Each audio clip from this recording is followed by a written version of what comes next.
Hello friends, आज हम नया चैप्टर कंपाउंड इंटरेस्ट का स्टार्ट करते हैं। यानी कंपाउंड इंटरेस्ट मींस चक्रवृद्धि ब्याज। इससे पहले हम परसेंटेज, प्रॉफिट एंड लॉस और टाइम एंड वर्क और पाइप एंड सिस्टम इसको हम अच्छे से कंप्लीट कर चुके हैं। अगर आपने इनको नहीं पढ़ा हो तो पहले इनको जरूर देखें, जिससे आपको किसी प्रकार की कोई प्रॉब्लम ना आए।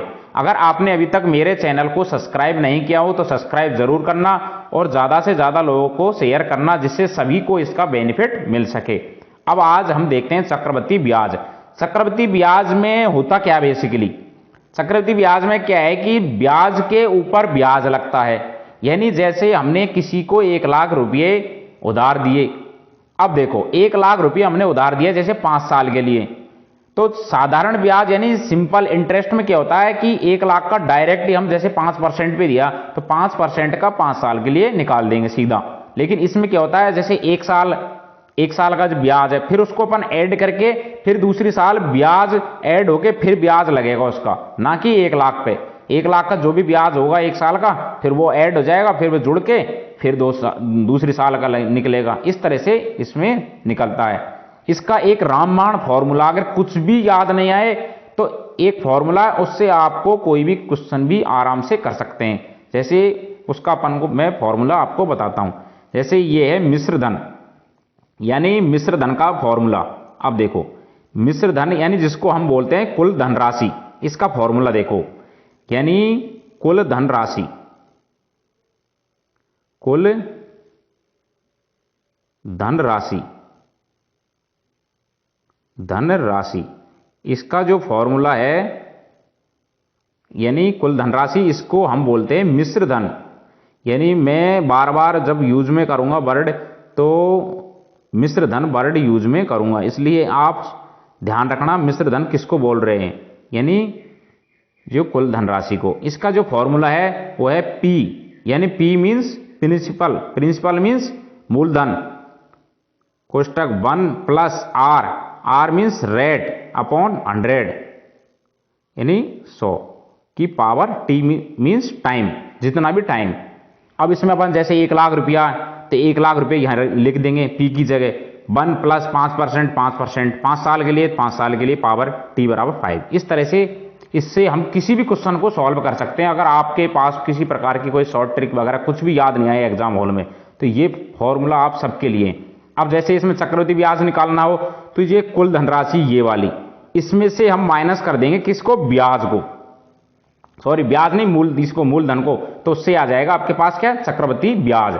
यानी इसमें से हम मूलधन जैसे यहां पर अपन कर देंगे, जैसे यहां पर माइनस का, सपोज करो ये पूरा इसको अपन ने मान लिया, जैसे ये पूरा इसको अपन ने मान लिया जैसे बाई, इसको बाई मान लिया, तो अपन जैसे इंटरेस्ट निकालेंगे यानी चक्रवृद्धि ब्याज यानी कंपाउंड इंटरेस्ट यानी सी और आई, ये अपन निकालेंगे। तो यहां पर अपन कर देंगे बाई यानी कुल धनराशि माइनस प्रिंसिपल मीन्स ये मूलधन, ये अपन माइनस करेंगे तो ये आपके पास क्या आ जाएगा, चक्रवृद्धि ब्याज। इस तरह से ही निकालेंगे। अब देखो और थोड़ा मैं आपको अच्छे से समझाता हूं। यानी एक तो होता है चक्रवृद्धि ब्याज, एक होता है क्रमबद्ध बट्टा। यानी चक्रवृद्धि ब्याज मीन्स क्रमबद्ध बटना, मतलब एक स्टेप बाय स्टेप बढ़ता है। यानी इसमें क्या होता है, चक्रवृद्धि ब्याज में जैसे 1 साल है, अपन ने दिया 1,00,000 रुपया, ये 1,00,000 रुपया सपोज करो। अब ये 1 ईयर का है, 1 ईयर का, ये 1 ईयर का। फिर अगले साल क्या होगा, जैसे अगली साल यानी ये 1,00,000 रुपया, ये सेकेंड ईयर मतलब दूसरी साल, सेकेंड ईयर में, यानी अगली साल में क्या होगा, जब 1 साल कंप्लीट हो जाएगी फिर जो दूसरी साल के लिए क्या होगा इसमें, यानी जो ये टोटल, जैसे यहां आ गया टोटल आपके पास, जैसे ये प्रिंसिपल प्लस सी आई कंपाउंड इंटरेस्ट, तो ये दोनों के ऊपर ब्याज लगेगा इस साल, यहां पर पी प्लस सी आई पर ब्याज लगेगा, यानी ब्याज पर ब्याज, इस तरह से काउंट होता है इसमें। अब इसमें देखो क्रमबद्ध बट्टा, यानी एक तो बट्टा होता है और एक चक्रवृद्धि ब्याज। अब देखो है दोनों सेम है, यानी दोनों की सेम प्रोसेस है। इसमें अपन क्या करेंगे, जैसे अपन को दे दिया, एक तो दे दिया x और एक दे दिया अपन को y। अब अपन इनको एक बट्टा निकालना, x और y का एक कंपाउंड, मतलब तो इसका जो क्या होता है x प्लस y, माइनस का x बाई अपॉन 100, ये क्या क्रमबद्ध बट्टा, माइनस है यहाँ पे, ये माइनस है ये चिन्ह, इस तरह से। अब जैसे अपन को एग्जाम्पल में दे दिया, सपोज करो यहाँ दे दिया अपन को जैसे 20, एक तो दे दिया अपन को जैसे 20%, एक दे दिया अपन को क्या 50%, और एक दे दिया अपन को कितना 30%, ये 3 दे दिया। अब इनका अपन को एक मतलब एक एवरेज बट्टा निकालना अपन को, तो इसमें अपन क्या करेंगे, जैसे 20 प्लस 50 माइनस का 20 इंटू 50 अपॉन 100 कर देंगे। तो यहां 0 से ये 0 गई, ये हो गया 5 दूनी 10 और ये गया 5 और 2 7, 70 माइनस 10 करेंगे अपन, तो यहां पर आएगा आपके पास कितना 60।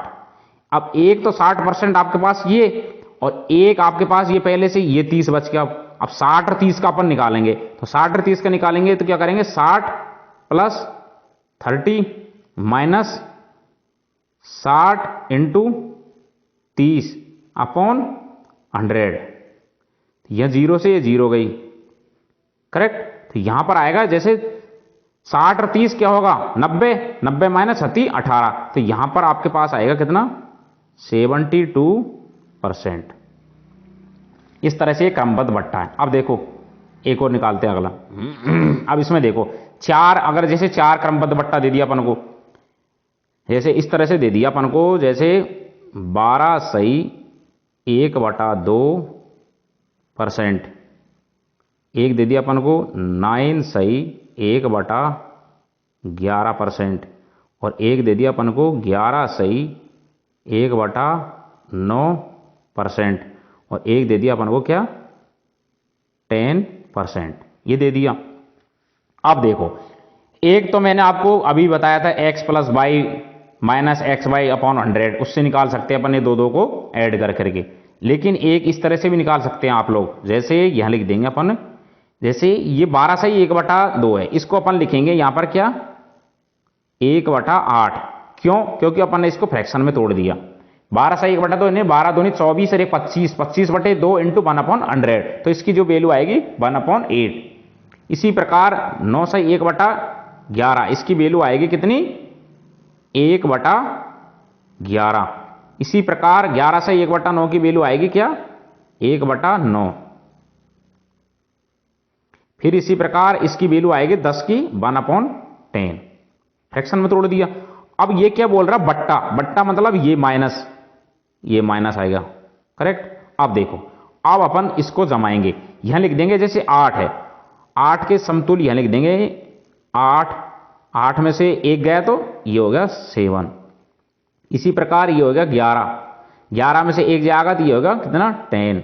इसी प्रकार ये होगा 9 में से 1 गया तो 8। इसी प्रकार ये होगा 10 में से 1 गया तो क्या होगा 9, इस तरह से। अब देखो यहां पर ये लिख दिया अपन ने। अब इसमें देखो 8 से जो सेम वैल्यू है उनको काट देंगे अपन, 8 से ये 8 गया, यहां पर ये 9 से ये 9 गया, ये 10 से ये 10 गया, तो यहां रेशियो आएगा कितना 11:7 आ गया। अब देखो यहां 11:7 आएगा। अब ये देखो यहां पर ये क्या हो गया, कितने का डिफरेंस आ रहा है, यहां पर 4 का डिफरेंस है, ये 4 का डिफरेंस है। अब अपन को ये समतुल्य बट्टा निकाल रहे हैं अपन इस तरह से, तो ये 4 है, ये किस पर है, मतलब 11 थे पहले, टोटल वैल्यू 11 थी, अब 11 का 7 होगा, मतलब बट्टा दे दिया 4 का, मतलब परसेंटेज निकालेंगे अपन, तो क्या करेंगे 4/11 इंटू 100, करेक्ट। तो यहां पर इसकी आएगी वैल्यू कितनी 36 सही 4/11%। इस तरह से अपन इसको निकालेंगे, करेक्ट। अब देखो आप लोग, अब अपन एक एक क्वेश्चन को सॉल्व करते हैं। इस तरह से मैंने आपको ये बेसिक बताया है, समतुल्य बट्टा क्या होता है, चक्रवृद्धि ब्याज क्या होता है, इस तरह से ये आपको मैंने अभी बेसिक बताया। अभी तक आपने मेरे चैनल को सब्सक्राइब नहीं किया तो सब्सक्राइब जरूर करना, जिससे मुझे भी आगे वीडियो बनाने के लिए मोटिवेशन मिलता रहे, और ज्यादा से ज्यादा लोगों को शेयर करना। अब देखो एक एक क्वेश्चन, ये देखो पहला क्वेश्चन, इसमें क्या है, ये क्या बोल रहा है पहला क्वेश्चन अपन को कि जैसे कोई भी किसी चीज की क्रमबद्ध बढ़त 12 से ये 12 से 1/2 है और 12 से 1/2 है, करेक्ट। इसके समतुल्य अपन को बढ़त, मतलब बढ़त अपन को निकालनी है, करेक्ट। वो बट्टा नहीं है, इसमें बढ़त है, मतलब एक तरह की वो ये चक्रवृद्धि ब्याज है एक तरह का। अब देखो इसको कैसे करेंगे अपन। जैसे यहां लिख देंगे अपन, जैसे 12 सही 1/2। ये चेंज कैसे करते हैं इसको मैंने आपको शुरू में बताया था, परसेंटेज के चैप्टर का पहला जो लेक्चर है उसमें बताया था। वैसे ये कैसे करते हैं चेंज, 12 से 1/2 है, इसको अपन लिखेंगे 12 दूनी 24 और 1 25, यानी यह लिख देंगे अपन जैसे 25/2 इंटू 1/100। इस तरह से चेंज करेंगे तो इसके जो फ्रैक्शन आएगा यहाँ पर 25 चक्कू 100, यानी यह आएगा 1/8, करेक्ट। ये कर दिया अपन ने। अब देखो 2 बार है क्रमबद्ध बट्टा, तो अपन इसको कैसे लिखेंगे यहाँ पर, जैसे ये लिख दिया 8, यह लिख दिया 8 की जगह ये बट्टा नहीं है, बढ़त है। क्वेश्चन में देखो यहाँ पर लैंग्वेज में क्या बोल रहा है, ये लैंग्वेज में बोल रहा है ये बढ़त, यहाँ पर ये बढ़त यानी बढ़ रहा है, तो 8 की जगह प्लस में आ जाएगा 9, ये यहां पर प्लस में आ गया, ये करेक्ट 9 होगा। इसी प्रकार इसमें भी क्या होगा, 8 की जगह 9। अगर यहां सेम होते कट जाते, जैसे यहां 8 होता यहां 8 होता तो कटता, लेकिन ये कट रहे नहीं क्योंकि सेम नहीं है, यहां 8 है तो ये 9 है, नहीं कट रहे। इनको आपस में लिख देंगे 8 8 64, इनको मल्टीप्लाई करेंगे, ये 64 हो गया। फिर यहां 9 इंटू 9 करेंगे 81, करेक्ट। अब देखो ये 64 से कितना बढ़ा, 81 तक, मतलब 17 बढ़ा, 17 बढ़ा, करेक्ट। तो यहां पर अपन बढ़त की परसेंटेज कैसे निकालेंगे, ये आपके पास क्या हो जाएगा, एसआई सिंपल इंटरेस्ट, नहीं वैसे नहीं, हाँ ये भी हो जाएगा सिंपल इंटरेस्ट हो गया एक तरह, क्योंकि ये डायरेक्ट अपन ने इनका एवरेज निकाल दिया, मतलब कि 64 का डायरेक्ट कितना हो गया 81, मतलब 1 साल का बढ़ेगा। वैसे अपन को निकालना चक्रवृद्धि ब्याज है, लेकिन अपन ने इस तरह से 8 8 ये 9 9 लिया, तो ये अब 1 साल का हो गया, कंबाइंड निकाल दिया अपन, मतलब कि 1 साल में 64 का 81 हो गया, क्योंकि दोनों साल का एक साथ निकाल दिया अपन ने, दोनों का अपन ने क्रमबद्ध एक साथ कंबाइंड में निकाल दिया। तो ये हो गया आपके पास क्या, यहां पर इसको अपन क्या करेंगे, यहां पर ये देखो इसको लिख दिया अपन, यहां पर ये 17 आएगा, तो ये दोनों का अपन ने एक साथ कंबाइंड में ये निकाल दिया, ये वाला, करेक्ट। तो यहां पर बढ़त निकालेंगे अपन, तो क्या करेंगे 17/64, क्योंकि 64 से 81 हो रहा है, बड़ा कितना 17 का, 17/64 इंटू 100। तो यहां पर इनको काटा पीटी करेंगे अपन, तो ये आएगा कितना 26.56%, यही आपका आंसर है। यानी यह थोड़ा सा ध्यान रखना आप लोग, क्या है कि ये बढ़ रहा है 12 सही 1/2 पहले, फिर दोबारा बढ़ेगा 12 सही 1/2, 2 बार बढ़ेगा तो 2 बार पहले इसको फ्रैक्शन में तोड़ देंगे अपन, फिर ये लिख दिया 8 की जगह 9 हो गया, फिर 8 की जगह 9 हो गया, फिर ये अपन एक मतलब दोनों का एक कंबाइंड निकाल दिया अपन ने एवरेज, मतलब एक साइड कंबाइंड में ये दोनों आएगा 64 से 81 हो गया। तो एक तरह का 64 से 81 मतलब ये सिंपल इंटरेस्ट का फॉर्मूला, मतलब जैसे मूलधन गुणा दर, इस तरह से।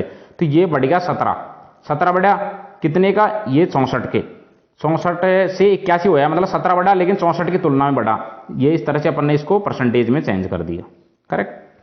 अब देखो अगला क्वेश्चन, अब इस क्वेश्चन को समझो आप लोग। इसमें क्या दे दिया, 16 सही 2/3 क्या परसेंट है, 16 सही 2/3 तो क्या है परसेंटेज, और टाइम यानी टी बराबर 2 वर्ष, मतलब समय। कुल धनराशि कितनी दे दी आपको 1470 रुपये। तो अपन को क्या निकालना है, प्रिंसिपल यानी मूलधन निकालना है। तो इसमें क्या करेंगे अपन, जैसे यहां लिख देंगे 16 सही 2/3%, इस ये क्या होता है 1/6, फ्रैक्शन में तोड़ेंगे। कैसे करेंगे, 16 48 2 50/3 इंटू 1/100 से, करेक्ट। अब अपन क्या करेंगे, 2 साल के लिए दे रखा है, तो अपन ने जैसे मान लेंगे अपन क्या 6 के 6, क्योंकि जैसे 2, क्योंकि इससे के काटने में अपन को परेशानी नहीं होगी। जैसे 6 है, 6 का स्क्वायर क्या होता है 36, क्योंकि 2 साल के लिए निकालना अपन को। तो यहां अपन ने मान लिया अपन जैसे मूलधन 36, वैसे माना अपन ने ये अपन ने क्या है मूलधन है, ये अपन ने क्या माना ये क्या है मूलधन, करेक्ट 36। अब अपन ने 2 साल के लिए निकालना है, तो पहले अपन जैसे 2 डंडी खींच देंगे, पूरे सभी क्वेश्चनों को इसी टाइप से कराऊंगा मैं आपको। जैसे यहाँ 2 है तो 2, अगर 3 साल होती 3 बार खींच देते। अब देखो 1/6 ये अपन को दे रही, यहाँ परसेंटेज दे रही, तो 1/6 यहाँ पर भी 1/6 लिख देंगे। अब देखो 1/6 से यहाँ पर मल्टीप्लाई करेंगे, 6 के 6 36 6 आएगा, यहाँ पर भी 6 आएगा, करेक्ट। अब देखो अगर आपसे पूछे कि सिंपल इंटरेस्ट, तो सिंपल इंटरेस्ट तो आपके मतलब जो साधारण ब्याज है वो तो यहीं खत्म हो गया, यहां तक ही कंप्लीट है। लेकिन आपको क्या पूछा, चक्रवृद्धि ब्याज एक तरह, तो यहां पर ब्याज पे ब्याज, मतलब 36 का ब्याज होगा 6 रुपया, ये 6 पे मतलब अगले साल के लिए ब्याज लगेगा, क्यों दूसरी जो एक साल एंड होगी फिर अगले साल स्टार्ट हुई, तो जो एक साल से दूसरे साल के लिए अपन जो एक साल का जो ब्याज आया उस पर ब्याज लगेगा, क्यों मूलधन पे तो अपन ने लगा दिया 6 रुपया आएगा ये वाला, लेकिन ये ब्याज है इस पर ब्याज लगेगा यहां पर, तो ये लिखेंगे अपन 1/6, तो ये इसका क्या आएगा यहां पर 1। अब ये पूछे कि जो चक्रवृद्धि ब्याज और साधारण ब्याज दोनों का डिफरेंस क्या है, अगर दोनों का अपन को डिफरेंस पूछे तो ये तो होगा DI, सॉरी ये होगा डिफरेंस, मतलब यहां पर हो गया डिफरेंस, मतलब compound interest CI minus SI, ये दोनों का डिफरेंस पूछे थी ये। अगर पूछे कि चक्रवृद्धि ब्याज टोटल, तो अपन को क्या करना है, ये तीनों को ऐड करना है चक्रवृद्धि ब्याज के लिए, ये है इस तरह से करना अपन को। अब देखो यहां बोल रहा है अपन को क्या, कुल धनराशि कितनी दे रखी है यहां पर 1470। अब देखो 1470 कुल धनराशि दे रखी है, तो यहां पर अपन क्या लिखेंगे, जैसे कुल धन यानी जो टोटल धन यानी कुल धन, क्योंकि अपन ने 36 तो मान लिए पहले से, तो इसके हिसाब से कुल धन कितना आएगा आपके पास 36 प्लस 6, ये वाला 6, फिर ये 6 प्लस का 6 और प्लस का ये 1, क्योंकि चक्रवृद्धि ब्याज है 1, तो यहां पर इसका टोटल आएगा यहां पर कितना 49, ये आएगा। अब ये जो 49 है ये वाला, इसकी अपन को वैल्यू दे रखी 1470, इस तरह से अपन क्वेश्चन को सॉल्व करेंगे, तो यहां पर लिख देंगे कि 49 यानी यूनिट, इसकी वैल्यू यानी ये लिख देंगे यूनिट, इसकी वैल्यू दे रखी कितनी 1470, इसलिए 1 यूनिट की वैल्यू कितनी दे रखी यहां पर 1470 से डिवाइड करेंगे तो यहां पर आएगा कितना, यहां से इसको काटेंगे तो ये आएगा कितना 30 रुपीज, करेक्ट।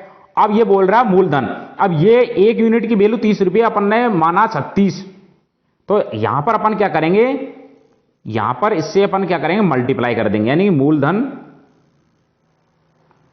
मूलधन बराबर 36 × 30, ये कर दिया अपन ने, तो यहां पर इसकी जो वैल्यू आएगी ये आएगी कितनी 1080 रुपये, ये आपका आंसर है। इस तरह से ये क्वेश्चन सॉल्व होगा। अब देखो अगला क्वेश्चन, अब ये क्वेश्चन को समझो। अब इसमें क्या बोल रहा है कि कुल धनराशि अपन को निकालनी है, मतलब मिश्र धन निकालना है और एक मूलधन निकालना है, ये दो तो अपन को निकालना है, ये वाला और ये, और दे रखा है अपन को R बराबर 11 सही 1/9% और T की वैल्यू दे रखी है 2%, 2 बार सॉरी, और सेकंड वर्ष का CI मतलब कंपाउंड इंटरेस्ट कितना दे रखा अपन को 70 रुपये, ये अपन को दे रखा है। अब देखो इसको कैसे करेंगे अपन, जैसे सबसे 2 वर्ष के लिए सबसे पहले अपन क्या करेंगे, जो रेट है यानी R बराबर कितनी दे रखी है अपन को 11 सही 1/9%। अब इसको अपन फ्रैक्शन में तोड़ेंगे तो ये आएगा कितना 1/9, क्यों 11 सही 1/9, 11 9 99 प्लस 1 यानी 100/9 इंटू 1/100, 100 से 100 कैंसिल यानी 1/9, करेक्ट। अब देखो 2 साल के लिए तो अपन क्या करेंगे 9 का स्क्वायर लेंगे नीचे, जिससे क्या है काटने में आसानी रहे, मूलधन मानेंगे अपन ओनली। वैसे ही यहां पर अपन ने एज्यूम कर लिया अपन ने जैसे कि 81 आपके पास क्या है, जैसे मूलधन 81, करेक्ट, ये अपन ने मान लिया, जैसे माना ये क्या है मूलधन, करेक्ट, मान लिया अपन ने। अब देखो मैं आपको इसलिए समझा रहा हूं, मैं कमजोर स्टूडेंट के हिसाब से समझा रहा हूं एक एक चीज, ऐसे नहीं है कि इंटेलिजेंट बंदे के लिए ये वीडियो कमजोर स्टूडेंटों के लिए भी है। अब इसमें अपन क्या करेंगे, यहां पर लिख देंगे जैसे 1/9% है 1/9, करेक्ट, यहां पर भी क्या लिख देंगे 1/9, करेक्ट। तो अब 9 से डिवाइड 9 से मल्टीप्लाई मतलब 1/9 को मल्टीप्लाई करेंगे 81 से, तो यहां पर आएगा 9 से 9 ये आएगा 9, फिर यहां पर भी कितना आएगा 9, क्योंकि 1/9 इंटू 81 तो 9 9 81, तो 9 और 9 आएगा। करेक्ट। अब ये ब्याज पे चक्रवृद्धि ब्याज है, इसलिए ब्याज पे ब्याज यानी इस पे ब्याज लगेगा। तो यहां पर अपन क्या करेंगे, 1/9 से वापस मल्टीप्लाई, तो यहां पर कितना आएगा, 9 से 9 कैंसिल यानी 1। यहां तक कंप्लीट आ गया समझ में। अब ये पूछ रहा है, देखो यहां पर अपन को एक एक चीज बतानी है। ये अगर जैसे पूछे साधारण ब्याज, साधारण ब्याज का मतलब सिंपल इंटरेस्ट यानी एसआई। एसआई बराबर क्या आ गया यहां पर, ये वाला, ये 9 और ये 9 यानी 9 + 9 बराबर कितना, 18। अब पूछे कि सीआई, तो सीआई ये वाला भी ऐड हो जाएगा। तो सीआई मतलब कंपाउंड इंटरेस्ट यानी चक्रवृद्धि ब्याज बराबर 9 + 9 + 1 बराबर 19। करेक्ट। अब देखो अगर दोनों का डिफरेंस, तो यहां पर दोनों का डिफरेंस क्या आएगा, यहां पर दोनों का डिफरेंस आएगा यहां पर सीआई माइनस एसआई। अब ये दोनों का डिफरेंस आएगा ये कितना, ये वाला, ये दोनों का डिफरेंस क्या आएगा यहां पर 1। सीआई माइनस एसआई मतलब 1 आ गया। करेक्ट। अब सेकंड वर्ष का सीआई मतलब ओनली सेकंड वर्ष का, यहां पर लिख देंगे अपन, ये बोल रहा है ना यहां पर सेकंड वर्ष का सीआई मतलब कंपाउंड इंटरेस्ट यानी सेकंड वर्ष, यानी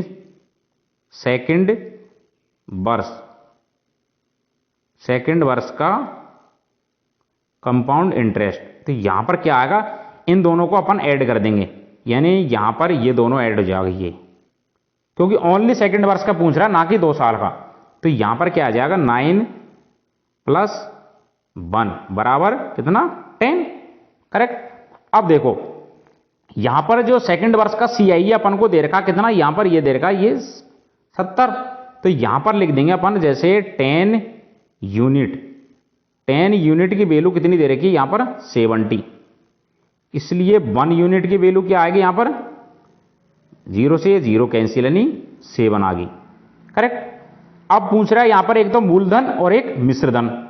तो यहां पर अपन क्या करेंगे, मूलधन के लिए अपन क्या करेंगे, जैसे यहां लिख देंगे मूलधन, मूलधन कितना आएगा, 1 यूनिट की वैल्यू 7 है। यहां पर मूलधन आपके पास कितना लिया अपन ने शुरू में 81, यानी 81 × 7। तो यहां पर इसको मल्टीप्लाई करेंगे तो यहां पर आएगा कितना, यह आएगा 567 यानी 567 रुपीज। ये तो आपके पास आएगा मूलधन। और ये पूछ रहा है कुल धनराशि यानी टोटल यानी मिश्रधन। तो टोटल में अपन क्या करेंगे, चक्रवृद्धि ब्याज को अपन ऐड कर देंगे, यानी कुल धनराशि, यानी यहां पर लिख देंगे टोटल। टोटल धनराशि में क्या करेंगे अपन, यानी शुरू में क्या है 81, ये तो क्या है प्रिंसिपल यानी ये वाला मूलधन 81 प्लस चक्रवृद्धि ब्याज आपके पास कितना है ये वाला सीआई, तो ये अपन ऐड कर देंगे यानी ये आएगा 19। तो इसकी जो वैल्यू आएगी आपके पास कितना 19 और 81 कितना आएगा 100, ये आ गया।